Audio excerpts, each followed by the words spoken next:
ജന്മാഷ്ടമിക്ക് ശ്രീകൃഷ്ണന് ഉണ്ണിക്കണ്ണന് ഏറ്റവും ഇഷ്ടപ്പെട്ട ഒരു സ്വീറ്റ്സാണ് ഞാൻ ഉണ്ടാക്കി കാണിച്ചത്. അത് വളരെ എളുപ്പത്തിൽ തന്നെ ഉണ്ടാക്കാവുന്നതാണ്. കണ്ടു നോക്കുക. ഹായ് ഫ്രണ്ട്സ്, എല്ലാവർക്കും നമസ്കാരം. ഇന്ന് ജന്മാഷ്ടമിയാണ്. എല്ലാവർക്കും കൃഷ്ണൻ്റെ അനുഗ്രഹം ഉണ്ടാകട്ടെ. ജന്മാഷ്ടമി ആശംസകൾ. അതിന് കൃഷ്ണന് ഏറ്റവും ഇഷ്ടപ്പെട്ട ഒരു മധുര പലഹാരമാണ് ഞാൻ ഉണ്ടാക്കി കാണിക്കുന്നത്. അത് എളുപ്പം തന്നെ ഉണ്ടാക്കാം. നമ്മൾ വിളക്കൊക്കെ കൊളുത്തി രാവിലെ പൂജയ്ക്കൊക്കെ ഈ കൃഷ്ണന് വേണ്ടി നമുക്ക് ഇത് സമർപ്പിക്കാം. അതിന് ഒരു ടേബിൾ സ്പൂൺ നെയ്യെടുക്കാം. നെയ്യൊക്കെ അതാ ചൂടായിട്ടുണ്ട്. അപ്പോൾ 3/4 കപ്പ് കടലമാവ് വാങ്ങാൻ കടയിൽ കിട്ടും. അല്ലെങ്കിൽ നമ്മുടെ ഈ വടപ്പരിപ്പ് വാങ്ങിച്ചിട്ട് പൊടിക്കാവുന്നതാണ്. വടപ്പരിപ്പല്ല, ഈ പായസമൊക്കെ വയ്ക്കാൻ പറ്റുന്ന ഒരു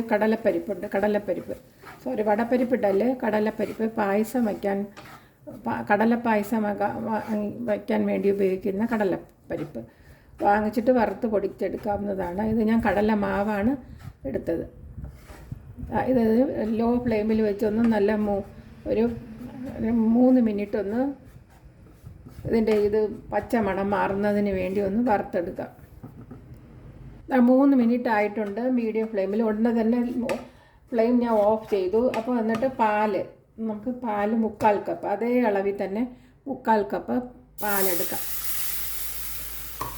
എന്നിട്ട് ഫ്ലെയിം ഒന്ന് കൂട്ടി വെച്ച് കൊടുക്കാം. ഫ്ലെയിം ഇപ്പോഴാണ് കത്തിച്ചത്. എന്നിട്ട് 3/4 കപ്പ്, എന്നിട്ട് ലോ ഫ്ലെയിമിലോട്ട് വെച്ച് കൊടുക്കാം. ഇതുണ്ടാക്കുമ്പോൾ പാലൊക്കെ ഒഴിക്കുമ്പോൾ ലോ ഫ്ലെയിം മാത്രമേ പാടുള്ളൂ. അപ്പോൾ നമുക്ക് ഒരു മധുരത്തിനനുസരിച്ച് ഒരു 2 ടേബിൾ സ്പൂൺ, ഇത് ഓർഗാനിക് ഷുഗറാണ്, അതാണ് ഈ ഇങ്ങനെ ബ്രൗൺ കളറിൽ കാണുന്നത്. സാധാരണ പഞ്ചസാര, വെള്ള പഞ്ചസാരയും ചേർക്കാവുന്നതാണ്. 3 ടേബിൾ സ്പൂൺ പഞ്ചസാര ഇട്ടു. പഞ്ചസാരയുടെ കൂടെ 3/4 കപ്പ് പാല്. ലോ ഫ്ലെയിമേ പാടുള്ളൂ, ഫ്ലെയിം കൂട്ടി വെക്കാനേ പാടില്ല. ഒഴിച്ചിട്ട് നമുക്കൊന്ന് കലക്കിയെടുക്കാം.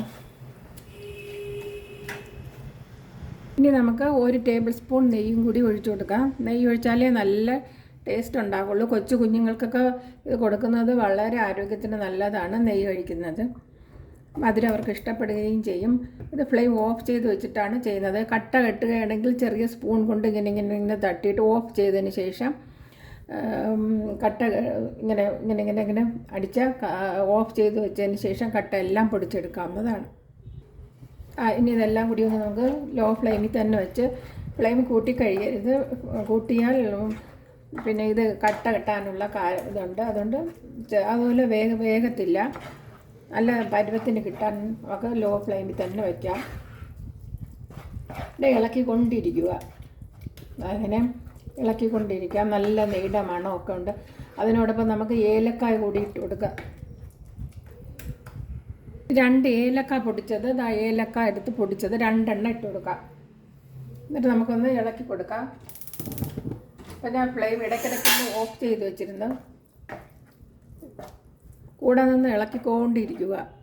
ഇടയ്ക്കൊന്ന് മീഡിയം ഫ്ലെയിമിലും വെച്ച് കൊടുത്തിട്ടുണ്ട്.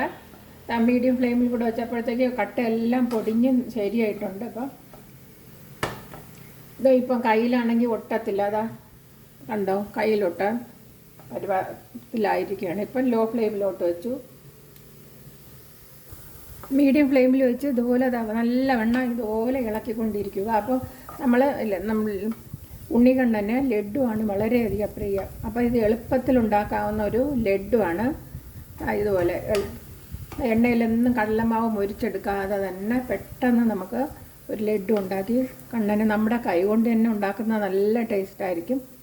അതുപോലെ ഉണ്ടാക്കി കൊടുക്കാവുന്നതാണ്. നല്ലവണ്ണം ഇപ്പോൾ ഞാൻ മീഡിയം ഫ്ലെയിമിലാണ് വച്ചിരിക്കുന്നത്. മീഡിയം ഫ്ലെയിമിൽ വെച്ച് ഇതുപോലെ നല്ലവണ്ണം ഒന്ന്, അപ്പോൾ നല്ല ഈ സാധാരണ ലഡ്ഡു ഉണ്ടാക്കുന്നതിനേക്കാളും നല്ല ടേസ്റ്റാണ് ഇതുപോലെ ഉണ്ടാക്കിയെടുത്താൽ. നല്ല മണം വന്നിട്ടുണ്ട്. ഇനി നമുക്ക് ഫ്ലെയിം ഓഫ് ചെയ്ത് കൊടുക്കാം. കണ്ടോ, ഇതുപോലെ ആക്കിയെടുക്കുക. കണ്ടോ, ഇനി നമുക്കൊരു പാത്രത്തിലോട്ട് തട്ടി കൊടുക്കാം. ചൂടോട് തന്നെ അങ്ങനെ നല്ല മണം വന്നിട്ടുണ്ട്. ഈ ചൂടോടുകൂടി തന്നെ നമുക്ക് ഇതിനെ ഉരുട്ടിയെടുക്കാം. നമുക്ക് ഇതിനെ എടുത്ത് ഉരുളകളാക്കി ചൂടോടുകൂടി തന്നെ എടുത്ത് ചെറു ചൂടോടെ ഇങ്ങനെ ഉരുട്ടി എടുക്കാവുന്ന